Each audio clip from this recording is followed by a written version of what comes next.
안녕하세요, 루장입니다. 어제 스냅을 언급을 해드렸었는데 어제장 이렇게 고스란히 반영이 되었습니다. 개인적인 생각으로는요, 스냅으로 인해서 모든 지수가 하락을 했다고 보기에는 다소 무리가 있는 듯 하겠고요. 하락의 이유에 대해서 찾다 보니까 스냅으로 결정이 이어지지 않았나 생각이 됩니다. 미국 5월 제조업 PMI 예비치가 석 달 만에 최저치를 기록을 했고요. WTI 중국발 수요 불안으로 지속되며 하락을 하였습니다. 전 세계가 겪고 있는 물가, 공급망, 전쟁, 고용 등 거시 경제 지표들이 예상보다 빠르게 진행이 악화되고는 있지만 이러한 문제를 많은 기업들이 겪고 있는 문제인데 이러한 이유로 스냅은 돈을 벌기 어렵다고 발언을 한 것이 핑계이지 않을까 생각이 됩니다. 어떻게든 돌파구를 찾아야 하는 기업 입장에서 그냥 포기를 해버린 것입니다. 기자분의 기사 한 줄이 오늘 마음에 와닿는 문구가 있었습니다. 강한 자가 살아남는 것이 아니라 살아남는 자가 강한 거다 라는 문구였습니다. 이렇게 힘든 장 어떻게든 잘 살아남아 봅시다. 빅스 지수입니다. 어제 말씀드린 대로 장중에 급등을 하는 모습을 보여주었고요. 다시 하락은 하였지만은 아직도 29에서 머물러 있는 것을 볼 수가 있겠습니다. 22에서 24까지 내려와야지만 시장에서의 안정감으로 상승을 할 것 같습니다. 나스닥입니다. 장 초반 하락폭을 키워가다가 중반부부터는 혼조세를 이어갔습니다. 마이너스 2%대가 하락을 하였지만은 더 이상 하락을 하지 않는 것에 다행이라 생각을 해야 할 것 같습니다. S&P 500입니다. 나스닥과 비슷한 흐름을 이어갔지만요. 장 후반부에는 힘을 더 내주면서 하락폭을 줄여주는 모습을 보여주었습니다.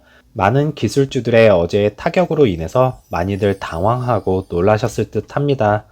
오늘 장 꼭 반등을 해주어서 횡보 구간으로 이어지기를 바라겠고요. 여기서 이제 바닥권이라는 것을 확인을 시켜주었으면 좋겠습니다. 루시드 차트입니다. 마이너스 7.07%가 하락을 한 17.10으로 마감을 하였고요. 애프터 장에서는 0.88%가 상승을 한 17.25로 마감을 하였습니다. 상장 전의 최고점인 64불과 상장 후의 최고점인 57불 라인 그리고 상장 전의 최저점인 9불 라인과 상장 후의 최저점인 13불 천당과 지옥을 다 맛본 상황에서 이 정도의 하락은 이제는 별 감흥이 없습니다. 대신에 이제 상승 추세로 돌리려고 하는데 시장에서 안 도와주는 부분이 있겠고요. 오늘 장에서는 다시 상승 추세로 이어지는 모습을 보여줘야겠습니다. 오더 플로우 보시면 라지 스케일의 매수는 없었고요. 미디움과 스몰캡에서도 셀이 약간 더 많았다는 것을 볼 수가 있었습니다. 1분봉 보시면 나스닥의 흐름과 거의 유사하게 흘러간 것을 볼 수가 있겠고요. 어제의 최저점은 18.86까지 하락을 한 것을 볼 수가 있었습니다. 대부분의 자동차 관련주들이 하락을 한 것을 볼 수가 있겠고요. 니오는 8%, 대장주인 테슬라마저도 7%에 가까운 하락을 보여주었고요. 애플과 잠시 썸을 탔던 카누도 마이너스 4% 하락을 보여주었습니다. 다들 힘내주어서요. 자동차 관련주들이 일제히 상승을 보여주었으면 좋겠네요.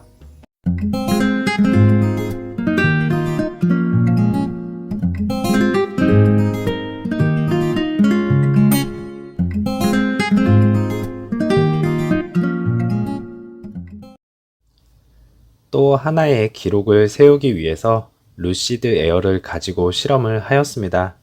새로운 EV 차량이 출시가 될 때마다 사람들은 항상 알고 싶어하는 한 번의 충전으로 얼마나 더 멀리 가는지에 대한 이야기를 다루고 있었습니다. 배터리가 완전히 소진될 때까지 진행을 한다고 하고 있었고요. 루시드 에어는 500마일이 훨씬 넘는 차량을 선보이면서 단지 약 118kW 팩을 가지고 있다는 것을 확인하기 위함이라 말을 했습니다. 팀을 구성해서 진행을 하고 있는 것을 볼 수가 있었고요. 장시간 운전을 하기 위해서 여러 명이 필요로 하였습니다. 기네스 세계 기록 시도도 시행을 하고 있는 것을 볼 수가 있었습니다. 가장 적합한 도로를 선택을 해야 했고요. 서쪽에서부터 시작을 하여서 그 다음 그레이트 솔트 레이크 바로 남쪽으로 15마일 길이의 도로를 따라서 앞뒤로 이동할 계획이고 2022년 5월 10일 8시 34분에 시작을 하였습니다.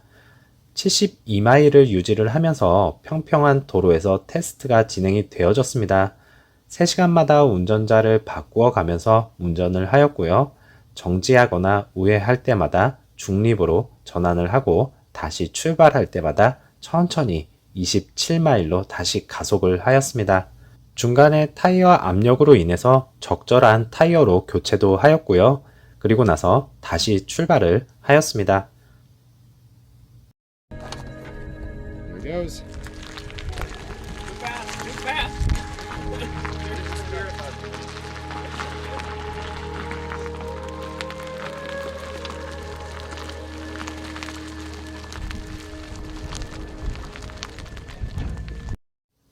그러한 후 3시간 뒤에는 나쁘지 않은 충전 상태를 보여주었고요. 540마일을 주행을 하였고 이것은 루시드 EPA 기준 500마일을 뛰어넘는 마일수인 것을 확인을 할 수가 있었습니다. 그리고 나서 계기판에는 아직도 24%의 배터리가 남아있는 것을 확인을 할 수가 있었습니다. 그리고 다시 출발을 하였고요. 짙은 어둠이 찾아왔습니다. 몇 시간을 다시 달린 후에는 서서히 배터리가 거의 소진이 되어서 이제는 거의 기어가다시피 하는 모습도 보여주었으면서 현재 상황이 조금 창피하다는 내용도 있었습니다. 마지막까지 있는 힘을 다해서 정말 쥐어짜는 모습까지 보여주었습니다. 그래서 마지막으로 687.4마일이라는 새로운 기록을 세우게 되었습니다. 개인 트랙에 프로토타입을 포함을 하여서 기네스 세계 기록에는 아직 멀었다고 하고 있고요. 나중에 기네스 기록은 얼마인지 한번 찾아봐야 되겠습니다. 이렇게 마무리가 되었고 27마일로 운전을 하였을 때 그리고 일반적인 도로 상황 등 여러 가지 제약이 많았지만은요. 700마일에 가까운 기록을 보게 된 것은 의미가 있다고 봅니다. 매번 누가 더 빠르나 이런 것만 많이 봐왔지만은 이제는 고유가 시대와 EV 시대의 전환으로 다가온 만큼 이제는 누가 더 멀리 가느냐가 EV의 중심에 설 것이다 라고 생각이 됩니다. 그 중심에는 역시나 루시드가 있을 것입니다. 이제 사우디 포스트에서 전기 자동차의 자금 조달을 할 것이라는 내용이 있었습니다. 제조업체가 놓치고 있는 것이 자금 조달이고 이를 제공 기회를 이용할 준비가 되어 있다는 것을 알고 있다고 합니다. 그래서 킹덤의 능력을 활용하여서 세계의 모든 주요 기업의 중심이 될 수 있고 뿐만 아니라 전기 자동차용으로도 제작이 가능하다라고 내용이 있었습니다. 아시는 바와 같이 현재 루시드에서는요 2023년까지 충분히 쓸 수 있는 현금이 있습니다. 하지만 이제 2024년부터가 걱정이었습니다. 예전에 피터 롤린스는 펀딩 등을 통해서 자금을 조달을 할 수도 있을 것이다 라고 밝힌 부분이 있었는데 이제는 PIF가 루시드에게 적극적으로 다시 현금 조달을 할 것으로 예상을 하고 있습니다. 만약에 이렇게 진행이 되어진다면 2024년에 걱정해야 할 현금 조달은 걱정이 없을 수 있을 것 같습니다. 빈 살만 왕세자가 화끈하게 다시 한번 밀어주었으면 좋겠습니다. 오늘 제가 준비한 내용은 여기까지입니다. 변동성이 심한 요즘 이러지도 저러지도 못하는 장이 되어버렸습니다. 이럴 때일수록 멘탈 관리 잘 하시기 바라겠고요. 어제도 고생 많으셨습니다. 오늘 장도 화이팅 하시고 저는 내일 다시 찾아뵙겠습니다. 감사합니다.